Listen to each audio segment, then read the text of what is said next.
श्री स्वामी समर्थ. स्वामींच्या मंदिरात गेलेलो आम्ही. इथे पालखी दर्शन आणि प्रसाद या सर्वजण घ्यायला. घरात मी स्वामींना अभिषेक केलेलं आणि सत्यनारायण भाऊजा. हाय फ्रेंड्स, कशा सगळे मस्त ना. श्री स्वामी समर्थ. ओम साईराम. कसं गेलं सर्वांचा गुरुपौर्णिमेचा दिवस सांगा. आणि सर्वांना गुरुपौर्णिमेच्या हार्दिक शुभेच्छा. जे पण आपण जिंदगीमध्ये शिकल ते सगळं गुरुप्रमाणेच आहे. हे मी आता हुमऱ्याला हळद लावून घेतलेली. त्याला मी पूर्ण असा येल्लो पट्टा कलर केलेला आहे आणि त्याला हळद लावलेली आहे. हे माझी सर्व झाड आहेत बघा, यांना पण हळद टाकले.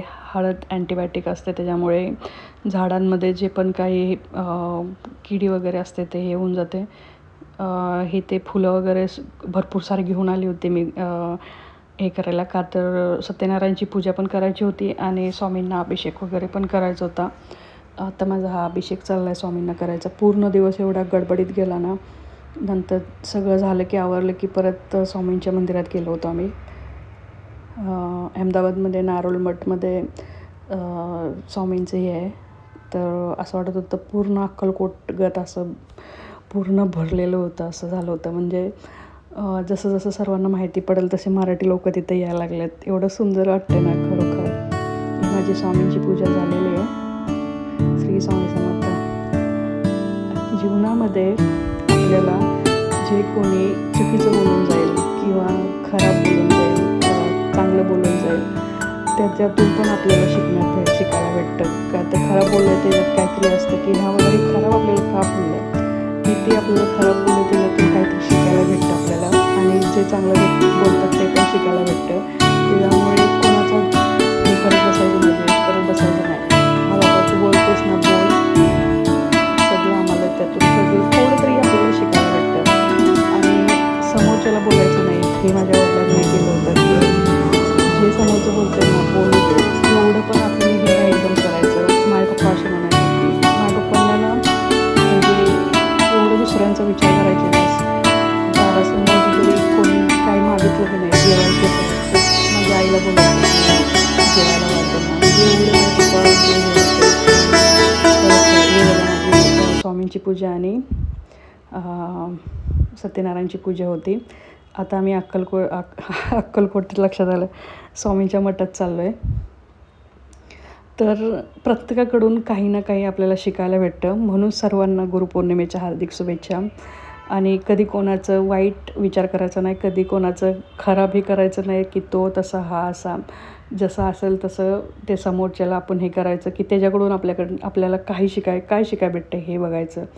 आणि माझं कसं आहे, किती पण कोणाला जीव लावला ना तरी ते समोरून मला हे करायला येतं. काय माहिती, म्हणतात ना आपलंच मी टाळणी येत, तसं झालेलं आहे. असं भरपूर जणांचं होतं. आपण दुसऱ्यांचं चांगलं करतो पण ते आपल्याला हे करून जातं, हे खरं आहे. पण माझे वडील म्हणायचे ते त्यांच्यापाशी, आपलं आपल्यापाशी. आपण आपलं कर्तव्य करायचं, ते त्यांचं कर्तव्य करतील. म्हणून सर्वांना परत एकदा गुरुपौर्णिमेच्या हार्दिक शुभेच्छा.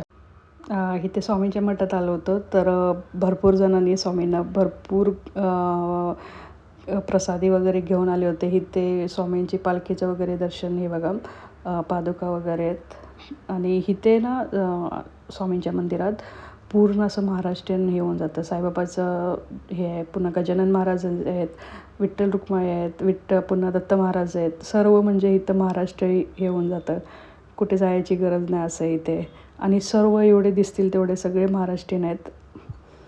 आणि इथे नाटक होतं. उज्जैनची मराठी लोक आली होती इथे नाटक करायला. ते पण छान होतं इथं, बघा तुम्ही, खूप मस्त.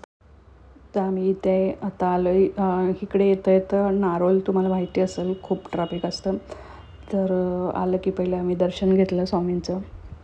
श्री स्वामी समर्थ. सर्वांना चांगली बुद्धी दे, सर्वांना सुखी ठेव आणि सर्वांची इच्छा पूर्ण कर. श्री स्वामी समर्थ. इथं दर्शन घेतो आहे आम्ही. आणि एवढे म्हणजे लोक जमली होती ना. मी पहिल्यांदा पाहिलं की अहमदाबादमध्ये एवढे सगळे मराठी लोक आहेत. खरंच खूपच सुंदर वाटत होतं. मी साडी नव्हती घातली, खूपच गरमी आहे इकडे, त्याच्यामुळे माझा पूर्ण दिवस एवढा गडबडीत गेला. परत साडी ते गरमी म्हणून मी ड्रेस घालून आली होती. हा न्यू ड्रेस घेतला आहे मी. त्याला 2-3 महिने झाले असतील. ते आत्ता मी घातला आहे.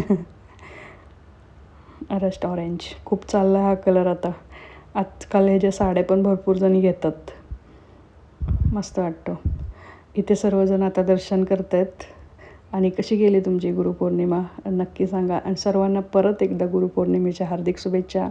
आणि माफी मागायला खरंच मला हे करायचं आहे की माझ्याकडून काही चुकत असेल तर प्लीज मला माफ करा. आणि माझे व्हिडिओ कसे वाटतात ते नक्की सांगा. आणि तुम्हाला काय बघायला आवडेल ते पण सांगा. लाईक करा, फॅमिली फ्रेंड्सबरोबर शेअर करा. आणि सर्वांना परत एकदा हॅपी गुरुपौर्णिमा. इथे शॉप होतं हे छोटंसं. इथे स्वामींच्या मूर्त्या वगैरे हे आहे तिथे. पुन्हा एकच इथे शॉप आहे. आणि इकडे सगळे इथे नाटक वगैरे चालू झाले. गर्दी बघा किती चालली होती, जबरदस्त गर्दी होती इथे. परत ते ना मागे पण आमच्या बसले होते, एवढी गर्दी झाली होती इथे. इथे नाटक ही लोक उज्जैनवरून आलेली होती. आणि एवढं सुंदर त्यांनी नाटक केलं होतं ना, खूपच छान वाटलं होतं. परत इथे दत्तभावनी वगैरे चालली होती. हे बघा पाठीमागे किती गर्दी चालली होती, जबरदस्त वाढत चालली होती गर्दी. दत्तभावनीनंतर इथे प्रसादचं हे झालं होतं, टाईम झाला होता. नंतर सर्वांनी प्रसाद घेतला आणि घरी गेले होते. पण खूपच सुंदर वाटत मी अक्कलकोट आहे इथे. एवढी गर्दी झाली होती ना, जबरदस्त गर्दी. जसं सगळ्यांना माहिती पडेल ना तसं इथे सर्वजण येत आहे स्वामींच्या दर्शनाला. खूपच छान वाटलं हे बघून.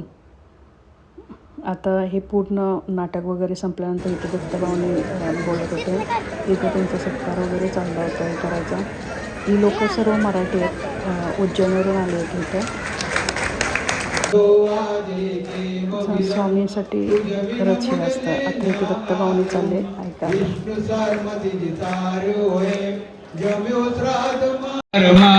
शांति का मंडल कर सुहाय, त्याय चतुर्भुज षडभुज शार, अनंत बाहु तू निर्धार, आयु शरणी बाण जान, उठ दिगंबर चाल्या प्राण, सोनी अर्जुन के रोसार, तीजो पूर्वे तू साकार, धीरे रे सिद्धि अपार, अंते मुक्ति महापद सार, तीजो आजे प्रेम विलंब, तुझ विन मुझने नालम, विष्णु शर्म बिन सारो है, यम्यो.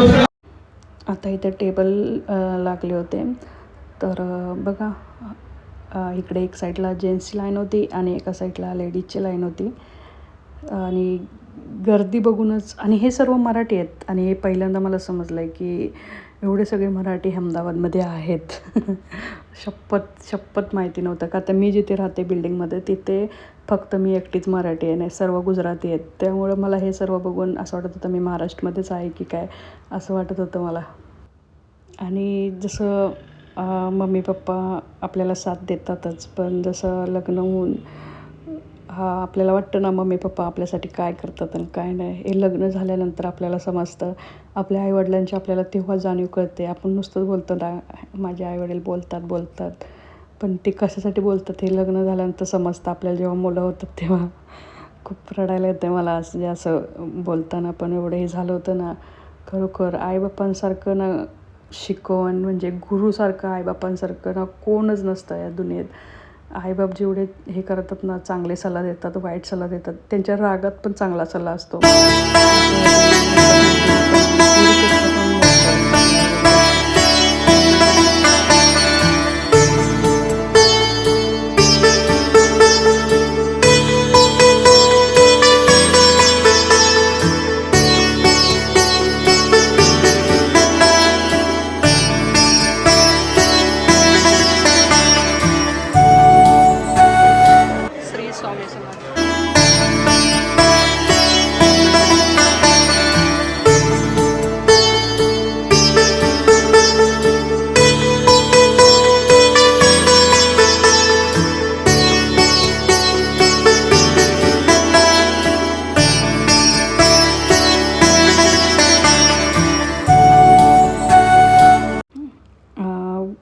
आईबाप शिकवतात ना तेवढंच गुरु आपल्याला डबल शिकवतात. पण जे आईबापांची शिकवण असते ना की ते आता लग्न झाल्यानंतर समजतं की आईबाप सांगत होते ते खरं आहे. गुरु तर आपल्याला चांगला सल्ला देतातच, पण आपले आईवडील बोलायचे तर आपल्याला किती राग यायचा, कशाला बोलत आहेत, काय बोलत आहेत हे. पण आता समजतं की ते बोलत होतं ते खरं होतं.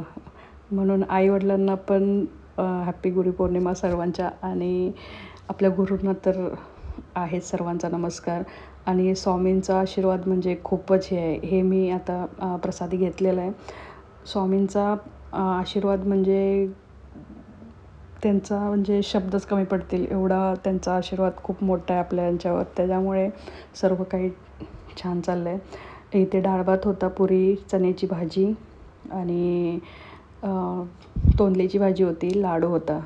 ते प्रसाद घेऊन नंतर आम्ही घरी चाललो होतो. तर कसं वाटलं तुम्हाला हे मिनी अक्कलकोट अहमदाबादचं? खूप छान होतं. आणि परत एकदा सर्वांना गुरुपौर्णिमेच्या हार्दिक शुभेच्छा. माझ्याकडून काही चुकी झाली असेल तर माफ करा. आणि श्री स्वामी समर्थ. आणि प्लीज माझ्या चॅनलला सबस्क्राईब करा, फॅमिली फ्रेंड्सबरोबर शेअर करा, लाईक करा आणि मला सांगा माझे व्हिडिओ कसे वाटतात. Please please. Shri Swami Samarth. Om Sairam. Bye.